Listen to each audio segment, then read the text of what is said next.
हरि ओम। बोलो सद्गुरुदेव भगवान की जय। कृष्ण कन्हैया लाल की जय। आज जबकि मोदी सरकार सनातन संस्कृति रक्षा दल के सामने घुटने टेक दी। 2019 में मैं बिल्कुल सच्ची घटना बता रहा हूँ कि बापूजी कैसे बाहर आएंगे। ये बिल्कुल इसका एक उदाहरण रिजल्ट मैं 2019 में वाराणसी से, जहाँ से मोदी जी लड़ते हैं, वहाँ से मैंने अपना पर्चा दाखिल किया। जब पर्चा दाखिल करने गया तो यही रिटर्निंग अफसर, जो डीएम रिटर्निंग अफसर होते हैं, उन्होंने जब मेरे पार्टी का नाम देखा कि ये सनातन संस्कृति रक्षा दल है, तो पहले तो मेरे देखे और बोले कि महाराज जी, यही शब्द कि महाराज जी आप क्यों चुनाव लड़ रहे हो। मतलब बीजेपी तो है ना हिंदुत्व के लिए, हिंदू की सरकार बीजेपी है। ये बिल्कुल सच्ची बात बता रहा हूँ। मैंने कहा कि साहब आपका मेरा संविधानिक अधिकार है कि मैं चुनाव मतलब मेरा संविधानिक चुनाव आयोग ने मुझे परमिशन दिया है कि हम चुनाव लड़ें, मेरा संविधानिक अधिकार, इसलिए मैं चुनाव लड़ रहा हूँ। तो वो मुझे समझाने का प्रयास किए। जब नहीं समझा तो वो बोले कि ऐसा करिए कि आप मुझसे अलग से मिलिए। बिल्कुल, अगर मेरे गुरुजी साक्षी हैं, अगर मैं ज़रा भी झूठ बोलूं, ज़रा भी मिलावटी करूं, हो सकता है थोड़ा सा शब्द में इधर उधर हो सकता है। वो बोले कि आप जो है मुझसे अलग से मिलो, मैं एक रात में आपको चमका दूंगा। बिल्कुल पक्की, मुझे अच्छी तरह से याद है, यही शब्द बोले थे।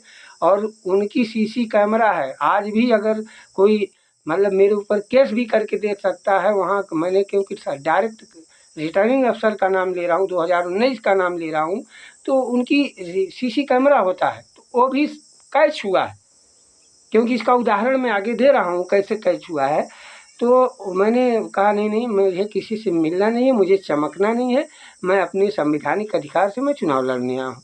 तो जैसे तैसे उन्होंने मेरा पर्चा तो रख लिया, लेकिन खारिज करना उनके दिमाग में बैठ गया कि ये हिंदुत्ववादी है, हिंदू को वोट काटेंगे, इसलिए उन्होंने खारिज करने के लिए प्रण कर लिया। तो मुझे भी पता था कि मेरी चालान नहीं आई थी, मेरी 2 कमी थी। और मुझे मतलब उनका नोटिस जारी करते हैं, इलेक्शन कमीशन मतलब रिटर्निंग अफसर नोटिस जारी करता है कि आप इतने कल 11 बजे तक आपकी ये कमियां हैं पूरी कर दो, नहीं तो आपके पर्चे खारिज हो जाएंगे।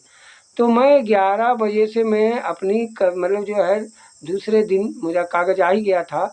तो मैं जो है 11 बजे के पहले मैं सोचा कि कैसे कागज़ जमा कर दूं, चूँकि उनका मतलब लीगल तरीके से वो अपने को बचाना चाह रहे थे, तो अपने पुलिस लगा दिए गेट पर कि ये लोग 11 बजे तक अंदर किसी प्रकार से प्रवेश ना करें। तो मैं तो 8 ही बजे 9 ही बजे वहाँ लग गया लाइन पे, और बोले कि ऐसा है कि अभी साहब बैठे नहीं हैं पुलिस वाले। बार बार मैंने कहा भाई 11 बज जाएगा मेरा पर्चा। बोले मतलब जो है नहीं, अभी बैठे ही नहीं हैं, जाने ही नहीं दिए अंदर। कुल मिला जुला कर 11:10 पर उन्होंने परमिशन दिया कि आप अंदर जाओ। और जब हम अंदर जाते हैं तो वहाँ जब पर्चा देते हैं तो वो बोलते हैं कि 11 बज गया है, आपका पर्चा खारिज हो गया। मैंने कहा साहब आप जिस कुर्सी, यही मेरे वाक्य थे, मैंने कहा आप जिस कुर्सी पर बैठे हो, आप किसी विशेष एक पार्टी के लिए काम करते हो, ये अन्याय है। वही डीएम साहब रिटर्निंग अफसर खड़े हो गए, बोले आप कैसे बोल रहे हो। मैंने कहा मैं सही बोल रहा हूँ, आप सीसी कैमरा चालू करिए। मैंने आप जो है उस दिन अमित शाह आ रहे थे, आप मुझे बोले कि आप मुझसे अलग से मिलिए, मैं आपको एक रात में चमका दूंगा।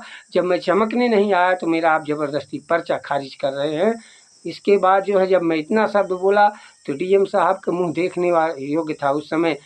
पूज्य बापू जी मेरे साक्षी हैं, सत्य में दम होता है।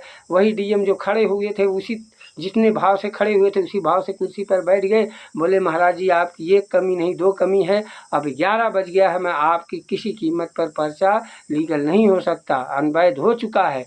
तो मैंने कहा ये तो मुझे पता है कि आप मेरे साथ ज़बरदस्ती करेंगे, क्योंकि ये आप अन्याय किए हैं। और जिन लोगों का खारिज हुआ था वो मेरे साथ हो गए, वहाँ थोड़ा हल्ला हुल्ला हुआ। कहने का मतलब मैं इसलिए बता रहा हूँ कि बापू की जो बीमारी है वो यही है। बापू की बीमारी है, बापू को कौन सता रहा है। एक तो राज सत्ता सता रही, दूसरी न्यायपालिका सता रही, तीसरा ये जो है गोदी मीडिया। इलेक्ट्रिक मीडिया सता रही। क्यों सता रही है? क्योंकि ये साठ गांठ इनका है कि बापूजी आ जाएंगे बाहर तो बापूजी मतलब ईसाई को रोकेंगे, बापूजी सबको एक मतलब विकास करेंगे भारत का। ये हिंदुत्व के नाम पर ये सरकार जो है बड़ी ही जो कि गऊ कटवाती है, सारे इसके कुकर्म हैं। और बापूजी ऐसा नहीं होने देंगे, बापूजी कभी टिकेंगे नहीं सत्य से। राज सत्ता चाह रही है, बापूजी झुक जाएं। अरे धर्म सत्ता कभी राज सत्ता के आगे नहीं झुक सकती। और मैं बड़े जिम्मेदारी पूर्वक कह रहा हूँ कि प्रभु इसी रास्ते से बापू कैसे बाहर आएंगे। आप देखिए अभी मतलब 12 सीट लाकर नीतीश ने जो कहते थे कि मैं फिजिकल नहीं हूँ, जो कहते थे कि मैं अवतारी हूँ, वही अवतारी। अरे पूज्य अवतारी तो पूज्य बापू जी हैं, जो हर परिस्थिति में रह के जेल में मौज से रह के हम लोगों को ज्ञान से संजोए हुए हैं। और अपने शिष्यों को बोले कि मेरे शिष्य वही है जो भारत की किसी चीज़ को, किसी भी वस्तु को नुकसान नहीं पहुंचाएगा। कितने मतलब विशाल मेरे गुरुदेव का हृदय है कि वो मानव मात्र का कल्याण चाहते हैं, सबका कल्याण चाहते हैं। और स्वयं तप कर और भारत की संस्कृति अन्याय के ये जो आप अन्याय कर रहे हो उसके अगेंस्ट अकेले पूज्य बापू जी जो है आपसे लड़ रहे हैं, सत्ता से लड़ रहे हैं, राज सत्ता से लड़ रहे हैं, यहाँ तक कि पूरे विश्व से लड़ रहे हैं। जो कि क्रिश्चियन मिशनरी रहे हैं, सबसे बापूजी अकेले लड़ रहे हैं और सफल हैं। और उनके बच्चे भी आप सामने हैं, मैदान में हैं और मैदान में हैं। अब आपको करना क्या है? देखिए साहब, कोई मेरे प्रभु मेरे भाइयों गुरु भाई बापूजी संगठित होने के लिए बोले तो आप संगठित कैसे होगे? मैं ये भी उपाय बता रहा हूँ।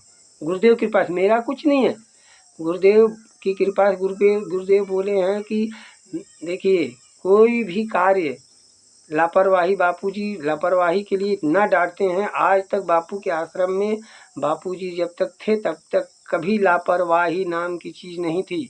आज लापरवाही कहाँ से हो रही, क्यों हो रही है, इस तथ्यों पर जाना पड़ेगा।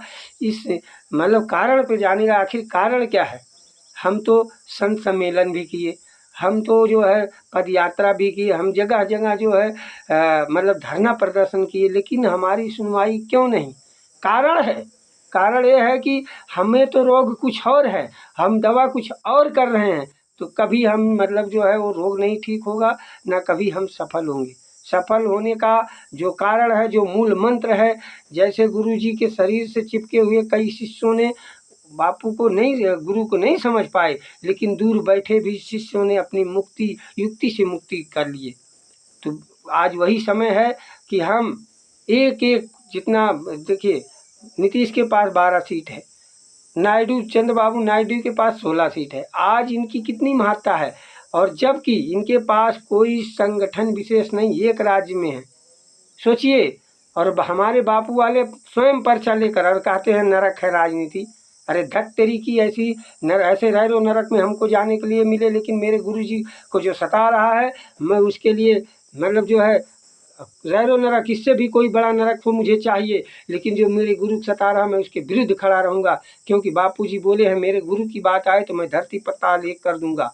मेरे गुरु की बात आए ना, जो है नाई अपने से दाढ़ी नहीं बनाता, डॉक्टर अपने से इंजेक्शन नहीं लगा, बापू सब युक्ति बता के गए। आज हम क्यों फेल हो रहे? इसीलिए फेल हो रहे हैं। हमको बड़े जिम्मेदारी पूर्वक से आज एक एक राज्य पर अगर हम लोग आज जितना लोग इकट्ठित हो रहे हैं, इसमें इकट्ठा भी नहीं होना है, इसमें घर बैठे सारी व्यवस्था सरकार देती है। बापूजी बता रहे ना कागज का क्या महत्व है। सारी व्यवस्था, आप एक कन्वेंसी में खड़े होइए, आपको जो है घर घर नहीं जाना पड़ेगा, साधक को सिर्फ प्रेरित करना। हमारा साधक सेवा भी करना जानता है, जो ऋषि प्रसाद घर घर पहुंचाता है वो बापू के लिए घर घर वोट भी मांगेगा। एक व्यक्ति 10-10 वोट ला सकता है, एक साधक हजारों हजारों वोट ऐसा है मेरा साधक ला सकता है गुरु जी के लिए। नरक है, अरे जो नरक राजा राम जी मतलब राम जी नरक में गए क्या? कृष्ण राजा थे नरक में गए, भगवान बुद्ध जो है राजा थे नरक में गए, झांसी की रानी जो है कि मतलब जो है और आपका महाराणा प्रताप ये सब नरक में गए क्या, जो देश और संस्कृति के लिए लड़े?